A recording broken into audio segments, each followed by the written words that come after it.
Hi, this is doctor Lalchand Patle and you are watching Seekhna Sikhana channel.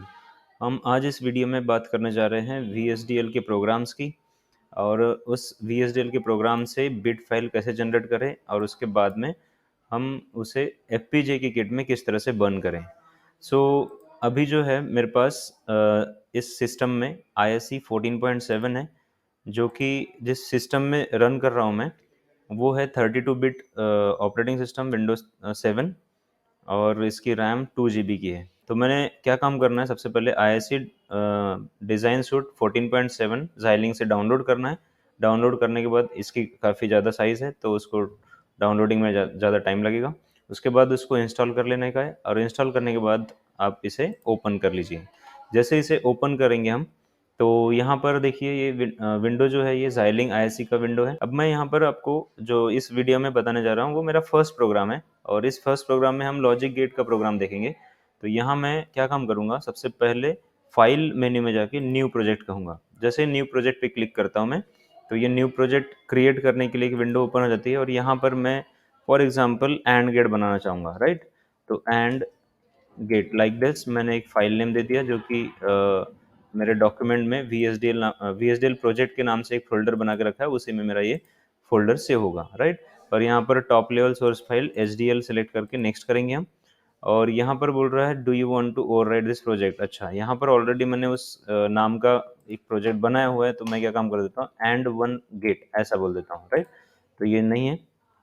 Next है project setting की। तो ये जो जितने भी स्पेसिफिकेशन है डिवाइस स्पेसिफिकेशन के लिए, यदि आपका वीएसडीएल कोड जो लिख रहे हो उसे आपके एफपीजी किट पे बर्न करना है आपके प्रोग्राम को, तो उस समय में आपको कौन से डिवाइस पे बर्न करना है या कौन से डिवाइस के लिए आपको वीएसडीएल कोड लिखना है, तो उसके बारे में यहाँ पर सारी जानकारी देनी होती है। तो जैसे कि मेरे पास जो एफपीजी किट है वो है स्पार्टन 3 फैमिली का और उस पर डिवाइस जो लगी है XC3S400। तो यहाँ से सेलेक्ट कर सकते हैं आप, आपके पास जो होगा वो आप यहाँ से सेलेक्ट कर लीजिए।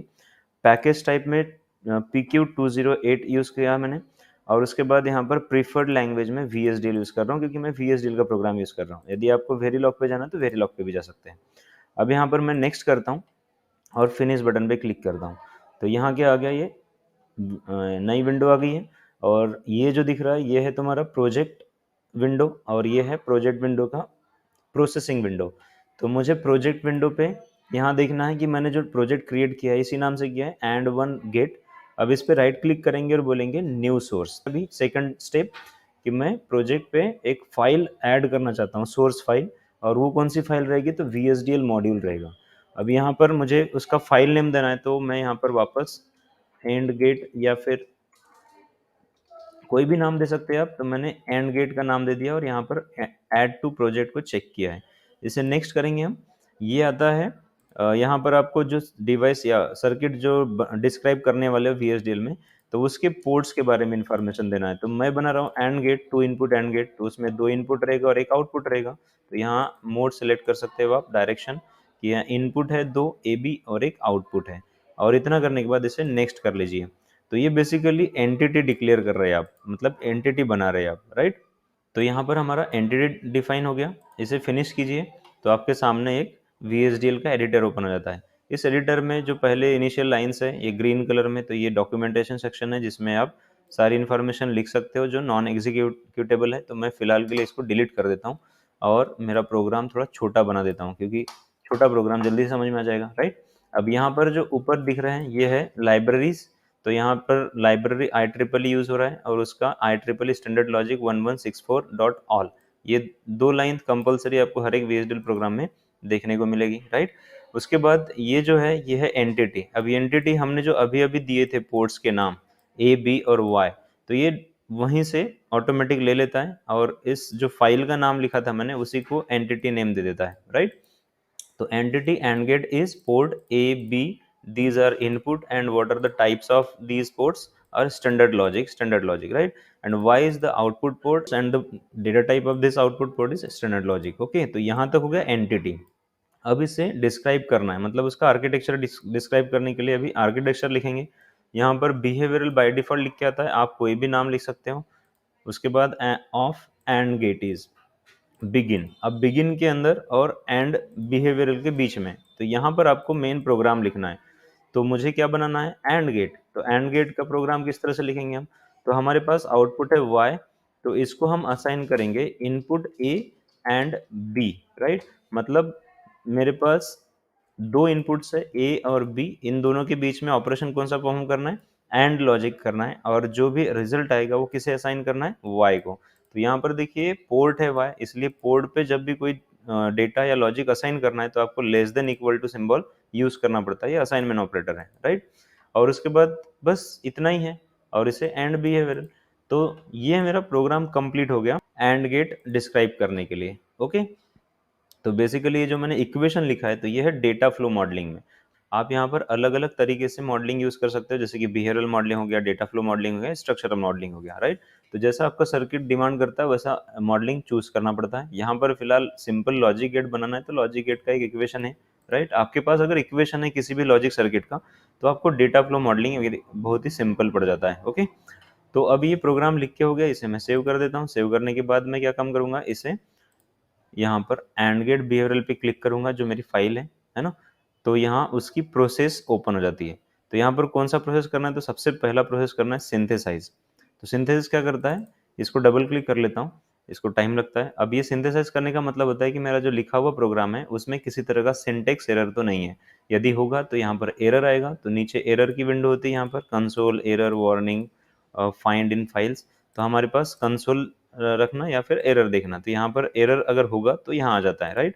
तो फिलहाल ये ग्रीन चेक आ गया, इसका मतलब क्या हुआ, मेरा प्रोग्राम कंप्लीट है, मतलब मेरा प्रोग्राम एरर फ्री है, तो इसलिए ग्रीन टिक आ गया। और नहीं रहता, फॉर एग्जांपल मैंने यहाँ पर सेमीकोलन नहीं लगा रहता और इसे सेव करके वापस से रन कर दे रहता, तो क्या आता, देखिए यहाँ पर रेड क्रॉस आ जाता। देखिए रेड क्रॉस आ गया और मेरे पास एरर भी आ गया। तो एरर कौन से लाइन पे है वो भी बताता है, और क्या आया वो भी बताता है। तो अनएक्सपेक्टेड एंड आ रहा है क्योंकि यहाँ पर सेमीकोलन नहीं है, तो मैं सेमीकोलन लगा के सेव कर देता हूँ, डबल क्लिक कर देता हूँ सिंथेसाइज को, तो अभी ये ग्रीन टिक हो जाएगा, राइट। अब यहाँ पर मैंने प्रोग्राम लिख के वेरीफाई कर लिया कि मेरा प्रोग्राम सिंटेक्स वाइज प्रॉपर है, राइट। लेकिन ये काम करेगा कि नहीं करेगा, इसको टेस्ट करना है। तो आप दो तरह से टेस्ट कर सकते हो। पहला एक तरीका हुआ कि इसका एक टेस्ट बेंच लिखेंगे हम, और टेस्ट बेंच में इनपुट्स के लॉजिक चेंज करने के बाद हमारे पास आउटपुट किस तरह से रिस्पॉन्स करेगा वो हम वेरीफाई कर सकते हैं as a timing diagram, okay. और दूसरा तरीका क्या है, तो दूसरा तरीका हम ये प्रोग्राम की बिट फाइल जनरेट करके उसे हमारे एफपीजीए की किट में डालेंगे और एफपीजीए को ही टेस्ट कर लेंगे डायरेक्टली कि भाई वो हमारे सर्किट जो है डिजायर सर्किट जैसे काम कर रहा है कि नहीं कर रहा है। तो ये दो तरह से है। तो हर किसी के पास एफपीजीए की किट नहीं है, तो आप क्या कर सकते हो, इसको टेस्ट बेंच पे टेस्ट कर सकते हो। तो टेस्ट बेंच पे किस तरह से टेस्ट करेंगे, तो उसके लिए हमें इस प्रोजेक्ट में टेस्ट बेंच ऐड करना है। तो हमारा प्रोजेक्ट नेम जो है एंड वन गेट, इस पे राइट क्लिक करेंगे और न्यू सोर्स बोलेंगे। न्यू सोर्स बोलने के बाद यहाँ पर टेस्ट बेंच आ जाता है, इस टेस्ट बेंच पे क्लिक करेंगे और यहाँ पर उसका फाइल नेम देंगे। तो मैं टेस्ट बेंच को आइडेंटिफाई करने के लिए टीबी नाम दे देता हूँ और यहाँ लिख देता हूँ एंड गेट, राइट। और इसे ऐड टू प्रोजेक्ट करेंगे। नेक्स्ट करने के बाद एसोसिएट सोर्स आता है, मतलब मैं इस टेस्ट बेंच को किस वीएसडीएल प्रोग्राम के साथ में या किस सोर्स फाइल के साथ एसोसिएट करना चाहता हूँ। तो ये वाली फाइल जो है मेरी, ये वाली फाइल है जो मैंने अभी अभी वीएसडीएल कोड लिखा है एंड गेट नाम से, यहाँ पर दिख रहा है, राइट। तो उसके साथ एसोसिएट करके इसे नेक्स्ट करेंगे हम। नेक्स्ट करने के बाद इसे फिनिश कर देंगे। अब फिनिश करने के बाद क्या होगा कि मेरे पास नया और एक वीएसडीएल का एडिटर का पेज ओपन हो जाता है। अब यहाँ वापस से इनिशियल जो लाइंस हैं इन्हें मैं डिलीट कर देता हूँ क्योंकि ये डॉक्यूमेंटेशन सेक्शन होता है, और ये कमेंट लाइन में डिलीट कर दिया, ओके। अब यहाँ पर क्या क्या है, तो यहाँ पर लाइब्रेरी है 2 लाइन, जैसे कि मैंने बोला था इनिशियल 2 लाइन तो आपको याद रखनी है। ये हर एक वीएसडीएल के प्रोग्राम में दिखेगी क्योंकि ये स्टैंडर्ड लाइब्रेरी फाइल्स है जिसे इंक्लूड करना होता है। उसके बाद यहाँ पर एंटिटी का पोर्शन आता है जिसमें हमको एंटिटी डिक्लेयर करने की जरूरत नहीं क्योंकि ऑलरेडी डिक्लेयर्ड है।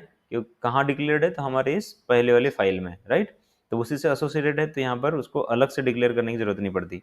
अब यहाँ आता है आर्किटेक्चर डिस्क्राइब करना इस टेस्ट बेंच का। तो टेस्ट बेंच में आर्किटेक्चर डिस्क्राइब करने का मतलब होता है कि हम जो सर्किट बनाना चाहते हैं उसमें इनपुट किस तरह से देना है। तो पहले तो सर्किट में कौन कौन से कंपोनेंट लगे हैं तो वो कंपोनेंट डिक्लेयर करना पड़ेगा। तो यहाँ पर एक ही कंपोनेंट है एंड गेट और उसके पास 2 ही इनपुट है ए बी और एक आउटपुट, राइट। तो ये कंपोनेंट डिक्लेयर कर दिया हमने यहाँ पर। उसके बाद इन कंपोनेंट्स के इनपुट्स पे सिग्नल देना होगा। तो सिग्नल देने के लिए हमें सिग्नल डिफाइन करना होगा। तो जैसे कि यहाँ पर इनपुट सिग्नल कौन से है, ए और बी, तो हमने सिग्नल का भी नाम ए रख दिया है। यहाँ पर आपके पोर्ट का नाम और सिग्नल का नाम, सिग्नल मतलब एक तरह के वेरिएबल हो सकते हैं या सिग्नल होते हैं, जैसे कि हमको कोई सिग्नल ट्रांसफर करना है किसी पोर्ट पे, तो उसके लिए हमें यहाँ पर सिग्नल डिक्लेयर करना पड़ता है। तो सिग्नल ए, उसका टाइप स्टैंडर्ड लॉजिक, जिस टाइप का आपका पोर्ट है उसी टाइप का इसका सिग्नल भी रहना चाहिए, राइट। अगर नहीं तो मैपिंग करते समय एरर आएगा। तो यहाँ पर हो गया, उसको इनिशियली हमने 0 दे के रखा है। सिग्नल बी भी स्टैंडर्ड लॉजिक का है, उसको भी 0 दे के रखा है, और आउटपुट y नाम से रखा है और उसको भी स्टैंडर्ड लॉजिक बना के रखा है, राइट। तो ये हो गया सिग्नल्स। अब इन सिग्नल्स को इन कंपोनेंट के पोर्ट के साथ मैपिंग करना होगा। तो मैपिंग करने के लिए कौन से पोर्शन है, तो यहाँ पर देखो ये वाला मैपिंग का है। तो इसके ऊपर देखो ये क्या है, क्लॉक। तो ये वाले क्लॉक वाली लाइन को जो बाय डिफॉल्ट आ जाती है उसे डिलीट कर देना है। ये डिलीट क्यों करना है, क्योंकि हमें एंड गेट में क्लॉक की जरूरत नहीं पड़ती। यदि आपके पास किसी तरह का सीक्वेंशियल लॉजिक सर्किट डिस्क्राइब करना होगा तो वहां पर क्लॉक की जरूरत पड़ेगी, है ना। तो अभी मुझे क्लॉक की जरूरत नहीं है, इसलिए मैंने उसको डिलीट कर दिया। अभी आर्किटेक्चर यहाँ से बिगिन हुआ है, यहाँ से स्टार्ट हुआ है। अब जैसे आर्किटेक्चर स्टार्ट हुआ तो सबसे पहला काम करते हैं हम मैपिंग का, मतलब पोर्ट मैपिंग का। किसके साथ, तो सिग्नल के साथ पोर्ट की मैपिंग हो रही है। जैसे कि ए, उसको पोर्ट ए का असाइन किया, बी को असाइन कर दिया, सी वाई को असाइन कर दिया, राइट। तो इस तरह से मैपिंग हो गई। और मैपिंग होने के बाद वापस से क्लॉक का प्रोसेस आया, तो इस क्लॉक के प्रोसेस को कंप्लीटली डिलीट कर देना है, क्योंकि हमें क्लॉक यूज नहीं करना है। अब सीधे कहाँ आ गए हम, स्टिमुलस प्रोसेस में। तो स्टिमुलस प्रोसेस में हमें देना होता है जो हमारे जो सर्किट है, डिजिटल सर्किट, उसमें इनपुट किस तरह से देंगे तो आउटपुट किस तरह से हमें मिलेगा, यही चेक करना टेस्ट बेंच का काम क्या है। तो देखो यहाँ पर स्टिमुलस प्रोसेस जहाँ से शुरू हो रहा है और जहाँ पर एंड हो रहा है, तो इसके बीच में इतने सारी जो चीजें लिखी हुई है, तो इसमें से केवल एक स्टेटमेंट रख देना, बाकी सबको डिलीट कर देना। कौन से स्टेटमेंट को रख रहा है, वेट को, ओके। तो बिगिन और एंड प्रोसेस के बीच में केवल एक वेट है स्टेटमेंट, बाकी सबको डिलीट कर दिया। अब यहाँ पर मुझे क्या करना है, जो मैं सर्किट बना रहा हूँ डिजिटल सर्किट, तो उसके इनपुट में किस तरह का लॉजिक देना है आपको, ओके। तो जैसे मुझे क्या देना है वही यहाँ पर लिखना है, बाद में क्या मिलने वाला है वो तो मुझे अपना प्रोग्राम देगा, राइट। तो यहाँ पर मुझे कौन कौन से इनपुट पे क्या क्या लॉजिक देना है उसके बारे में लिखना होगा। टर्मिनल ए पे मैंने लॉजिक 0 दे दिया, टर्मिनल बी पे लॉजिक 0 दे दिया, और उसके बाद मैं वेट करता हूँ कितने के लिए, तो 50 मिली सेकंड के लिए, ओके। तो इस तरह से आपको कोड लिख देने का है। ये बी जो है इसे कैपिटल में लिखना पड़ेगा, राइट। तो पहले इनपुट ए और इनपुट बी दोनों को 0 0 दिया, तो एंड गेट का ट्रुथ टेबल वेरीफाई करना है, इसलिए मैं क्या कर रहा हूँ, ए और बी को 0 0 दे दिया। सेकंड टाइम बी को 1 दे दिया, ए को 0। थर्ड टाइम ए को 1, बी को 0 दे दिया। फोर्थ टाइम दोनों को 1 1 दे दिए, राइट। तो इस तरह से मैं क्या काम कर दिया, 4 कॉम्बिनेशंस में इनपुट के सिग्नल चेंज कर रहा हूँ, और हर चेंजिंग के बाद 50 मिली सेकेंड का डिले दे रहा हूँ, ताकि वो क्या है, उतने 50 मिली सेकेंड के क्लॉक पल्स में मुझे आउटपुट दिखेगा कि भाई 0 0 इनपुट है, तो उस 50 मिली सेकेंड में आउटपुट क्या है, ओके। तो इस तरह से मैंने ये स्टिमुलस प्रोसेस लिख दिया है, ओके। मतलब मेरे इनपुट में किस तरह से लॉजिक देना है वो लिख दिया है, राइट। अब इसे सेव करेंगे, और सेव करने के बाद इसका सिंटेक्स चेक करना है मुझे। तो क्या करना पड़ेगा, ये जो आपका प्रोजेक्ट विंडो है इसमें सिमुलेशन के ऑप्शन को चेक करना है। जैसे मैंने सिमुलेशन के ऑप्शन को चेक किया तो देखो मेरी फाइल आ गई TB AND gate. TB AND gate वाला कौन सा है, ये जिसमें मैंने अभी ये प्रोग्राम लिखा है, यानी स्टिमुलस प्रोसेस लिखा है, ये वाली, राइट।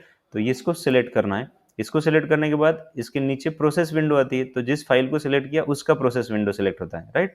तो यहाँ पर आता है आईसिम सिमुलेटर। इस आईसिम सिमुलेटर के प्लस साइन पे क्लिक करेंगे तो हमारे पास दो ऑप्शन आते हैं, बिहेवियरल चेक सिंटेक्स और सिमुलेट बिहेवियरल मॉडल। तो हम बिहेवियरल चेक सिंटेक्स पे डबल क्लिक करेंगे। कोई सिंटेक्स एरर होगा तो हमें पता चल जाएगा, इस एरर विंडो में मुझे दिख जाएगा, और नहीं तो ये ग्रीन टिक आ जाता है, राइट। आ गया ये ग्रीन टिक, मतलब हमारा कोई सिंटेक्स एरर नहीं है। अब यहाँ आते हैं सिमुलेट बिहेवियरल मॉडल पे। तो जैसे सिमुलेट बिहेवियरल मॉडल पे किया तो मेरे पास में टाइमिंग डायग्राम वाला एक विंडो आ जाता है। उस टाइमिंग डायग्राम में मेरे पास इनपुट किस तरह के दिया तो आउटपुट किस तरह से आए, ये आ जाता है। यहाँ पर देखिए, यहाँ पर ब्लैक विंडो में इस तरह से दिख रहा है, तो यहाँ पर हमें क्या करना है, रन करना है। तो जैसे ही रन किया तो उसके बाद इसे जूम टू फिट व्यू पे क्लिक करना है, तो यहाँ पर हमारे पास वेव फॉर्म्स आ गए, राइट। अच्छा, यहाँ पर एक चीज़ है, जिस कंप्यूटर में ये विंडो आ नहीं रही होगी तो उसमें एरर क्या होता है, तो एरर ये होता है कि हमें एक सेटिंग करनी होती है छोटी सी। अगर जिसका टेस्ट बेंच का वेव फॉर्म नहीं आ रहा है तो उनके लिए बता रहा हूँ क्या करना होता है। आपको सर्विसेज में जाना है, यहाँ पर स्टार्ट मेन्यू में जाके सर्विसेज क्लिक करने का है। तो सर्विसेज सर्च की हमने, अब ये सर्विसेज वाली विंडो हो गई। तो इस सर्विसेज में हमको ढूंढना है वेब क्लाइंट, राइट। उस वेब क्लाइंट को ऑन कर देना है। अगर वो स्टार्ट नहीं है तो उसे ऑन करना है, ये वाला वेब क्लाइंट, राइट। तो ये अगर इनेबल नहीं होता, यहाँ पर इनेबल ऑलरेडी है इसलिए कोई प्रॉब्लम नहीं है। तो अगर नहीं होता तो यहाँ स्टार्ट कर दीजिएगा। स्टार्ट कर देंगे तो हमारे पास टेस्ट बेंच का जो विंडो है, जो कि ये वाला है, ये प्रॉपरली रन हो जाता है और ओपन हो जाता है। मेरे बहुत सारे पीसी में ये प्रॉब्लम आ रहा था, मैंने इसका प्रॉब्लम सॉल्यूशन ढूंढा इंटरनेट पे, मुझे मिला कि सर्विसेज में वेब क्लाइंट को स्टार्ट कर लीजिए और ये प्रॉब्लम सॉल्व हो गया, राइट। तो मुझे लगा कि इसको शेयर करना जरूरी है। इस विंडो पे हमें क्या करना है, वेरीफाई करना है हमारा लॉजिक। तो किस तरह से वेरीफाई करेंगे, तो देखिए यहाँ पर ए बी और वाई दिख रहा है। तो ए और बी पे अब ये टेस्ट पॉइंट को मैं इधर उधर मूव कर रहा हूँ। तो जिस पल्स तक, यानी 50 मिली सेकेंड का पल्स दिया था हमने, कि हमने अगर ए और बी को दोनों को 0 0 दिया और ये 50 मिली सेकेंड तक का रुका है ना, तो उस समय में आउटपुट क्या मिलेगा, तो एंड गेट का आउटपुट 0 रहता है जब 0 0 दिया तो, राइट। उसके बाद यहाँ पर दिया तो देखो ए को 0 बी को 1 दिया तो आउटपुट क्या रहेगा, 0। उसके बाद में नेक्स्ट क्या है, ए को 1 बी को 0 तो आउटपुट 0 है। और आखिरी वाला क्या है, ए को 1 बी को 1 तो आउटपुट क्या है, 1। तो क्या ये एंड गेट का ट्रुथ टेबल है, तो yes of course AND gate का ट्रुथ टेबल है। तो आप इस तरह से एंड गेट सर्किट को वेरीफाई कर सकते हो, यानी कि मेरा जो VHDL कोड था वो प्रॉपरली काम कर रहा है, राइट। तो ये हुआ एक तरीका। अगर आपके पास FPGA का किट है तो यही प्रोग्राम में अब हमारे किट पे किस तरह से बर्न करके चेक करेंगे FPGA में, राइट। तो वो कैसे करेंगे, तो उसके लिए क्या करना है, आपको प्रोजेक्ट फाइल में ये हमारे प्रोजेक्ट पे क्लिक करना है। जैसे प्रोजेक्ट पे क्लिक किया और ये इम्प्लीमेंट डिजाइन पे करना है, राइट। प्रोजेक्ट विंडो में दो ऑप्शंस होते हैं, इम्प्लीमेंटेशन और दूसरा सिमुलेशन। तो हम सिमुलेशन कब किया, जब टेस्ट बेंच टेस्ट कर रहे थे, राइट। अभी हमारे पास वापस से आ जाते हैं इम्प्लीमेंटेशन पे, और यहाँ इम्प्लीमेंटेशन पे ये हमारी ओरिजिनल फाइल VHDL की कौन सी, ये वाली, राइट, जिसमें हमने ये कोड लिखा है। तो ये हमारा ओरिजिनल कोड है, यानी हमारे सर्किट को डिस्क्राइब करने वाला VHDL कोड, राइट। तो अब इसमें क्या करना है, तो इस पर क्लिक करने के बाद इस फाइल की प्रोसेस ओपन होती है प्रोसेस विंडो में। अब इस प्रोसेस विंडो में क्या करना है, हमें यहाँ पर जाना है यूजर कंस्ट्रेंट में। यूजर कंस्ट्रेंट में रहता है फ्लोर प्लान एरिया, तो इसे डबल क्लिक करके ओपन करना है। जैसे ये बोलेगा तो इसको बोलना है एस, तो ये एक नई विंडो ओपन होती है। तो फ्लोर प्लान एरिया होता क्या है वो शॉर्ट में बता देता हूँ। फ्लोर प्लान एरिया क्या होता है कि हमारा जो FPGA का IC है या डिवाइस है, तो उसमें कौन से पिन को इनपुट देना है, कौन से पिन को आउटपुट देना है, इसके बारे में जो जानकारी देते हैं हम, तो वो फ्लोर प्लान एरिया में देते हैं, राइट। और उसे ही हमें सेव करके रखना है। तो देखिए यहाँ पर ये नई विंडो ओपन होगी प्लान अहेड की, राइट। इस प्लान अहेड में हमें FPGA का पोर्ट्स के बारे में दिखेंगी। इस विंडो में क्या करना है हमें, देखिए इनपुट आउटपुट पोर्ट्स दिख रहे हैं, राइट। तो इनपुट आउटपुट पोर्ट्स में अब यहाँ पर मुझे पोर्ट्स देना है, यानी कि ए बी और आउटपुट वाई, ये FPGA के कौन से पिन पे असाइन करना है। तो आप अपनी FPGA के पोर्ट्स के लिए अपने डेटा शीट में जाके देख सकते हैं, और कौन से पोर्ट पे क्या लगाना है आपको, वो वहाँ पर जानकारी मिलेगी। तो मेरे पास जो किट है वो है साइनटेक 110, यानी साइनटेक कंपनी का है, डेवलपमेंट बोर्ड है मेरे पास। तो कौन से पोर्ट पे क्या कनेक्ट करके रखा है वो मेरे पास दिया हुआ है। तो मैं यहाँ पर P76 पे एक इनपुट पिन लगा देता हूँ, ये DIP पिन का कनेक्शन है। P76 पे दूसरा, और उसके बाद P16 पे आउटपुट देखूंगा जो कि LED के लिए है, राइट। तो ये पिंस जो है मेरे पास डेटा शीट में रखे हुए, इसलिए मैंने यहाँ पर दिया है। आप अपने हिसाब से देख लीजिए आपके FPGA की कौन से पिन पे क्या है, राइट। उसके डेटा शीट से आप वेरीफाई करके कर पाओगे। तो इस तरह से मैंने पिन असाइन कर दिया। पिन असाइन करने के बाद इसे मैं सेव कर दूंगा। तो सेव होने के बाद अब इस विंडो को क्लोज कर सकते हो आप, इसे ओके कर दीजिए। तो अब फ्लोर प्लान एरिया का काम हो गया। अब जाना है हमें इम्प्लीमेंट डिजाइन पे। तो इम्प्लीमेंट डिजाइन पे क्लिक करेंगे हम, हो गया इम्प्लीमेंट डिजाइन भी कंप्लीट हो गया। उसके बाद जनरेट प्रोग्राम फाइल पे क्लिक करना डबल। तो अभी हमारे पास जो VHDL की फाइल है इसका बिट फाइल जनरेट होगा। तो जनरेट प्रोग्राम फाइल पे डबल क्लिक करेंगे, तो ये थोड़ा सा टाइम लेता है, ये भी कंप्लीट हो गया। अब आते हैं कॉन्फ़िगर टारगेट डिवाइस पे। कॉन्फ़िगर टारगेट डिवाइस मतलब मेरे पास जो बिट फाइल जनरेट हुई है वो मेरे FPGA किट पे जाना है, राइट। तो उसके लिए मुझे क्या करना है, सबसे पहले मेरा जो FPGA का किट है वो प्रॉपरली ऑन करना है। उसकी प्रोग्रामर जो डिवाइस है आपके पास उसको प्रॉपरली कनेक्ट करना है, और मेक श्योर कि आपने उसे कनेक्ट करने के बाद कनेक्शन प्रॉपर स्टैब्लिश हुआ है कि नहीं। तो डिवाइस मैनेजर में ओपन करके देखिए कि वो प्रॉपर कनेक्टेड है कि नहीं है। तो मैं अपने कंप्यूटर का डिवाइस मैनेजर ओपन कर रहा हूँ। डिवाइस मैनेजर में आपके पास देखिए इस टाइप से programming cable, Xilinx USB cable, ये ऐसा आएगा, ठीक है।